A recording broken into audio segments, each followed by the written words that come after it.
Sistem pemilihan umum. Bab ini adalah sebuah analisis mendalam tentang sistem pemilihan umum yang digunakan di negara-negara demokrasi. Penulis menjelaskan bahwa pemilihan umum dianggap sebagai lambang demokrasi dan mencerminkan partisipasi serta aspirasi masyarakat.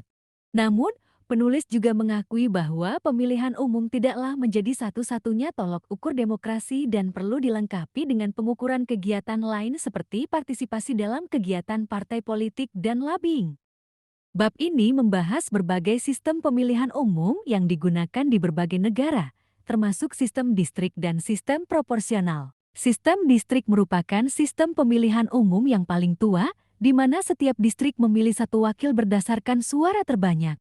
Di sisi lain, sistem proporsional memungkinkan beberapa wakil dipilih dalam satu wilayah berdasarkan perolehan suara partai secara nasional. Penulis menguraikan perbedaan antara kedua sistem ini dan dampaknya terhadap representasi politik. Dalam sistem distrik, partai yang memenangkan suara terbanyak di suatu distrik akan mendapatkan kursi tersebut, sementara suara untuk partai lain dianggap hilang atau tidak berpengaruh. Hal ini dapat mengakibatkan distorsi atau kesenjangan antara jumlah suara partai secara nasional dan jumlah kursi yang mereka dapatkan. Bab ini juga memberikan contoh-contoh nyata dari pemilihan umum di berbagai negara, termasuk Inggris, India, Malaysia, Belgia, Swedia, Italia, dan Indonesia. Penulis menjelaskan bagaimana sistem pemilihan umum yang digunakan dalam setiap negara tersebut dapat menghasilkan hasil yang berbeda dalam hal komposisi perwakilan politik.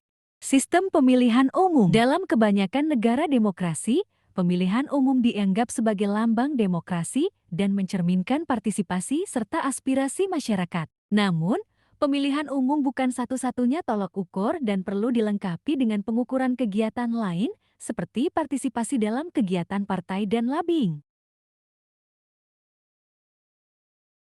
Sistem pemilihan umum umumnya berkisar pada dua prinsip pokok, sistem distrik single member constituency dan sistem proporsional multi-member constituency. Sistem distrik memilih satu wakil dari setiap daerah pemilihan berdasarkan suara terbanyak, sedangkan sistem proporsional memilih beberapa wakil dari satu daerah pemilihan berdasarkan persentase perolehan suara secara nasional. Sistem distrik memiliki kesenjangan antara jumlah suara dan jumlah kursi yang diperoleh oleh partai, yang menguntungkan partai besar dan merugikan partai kecil.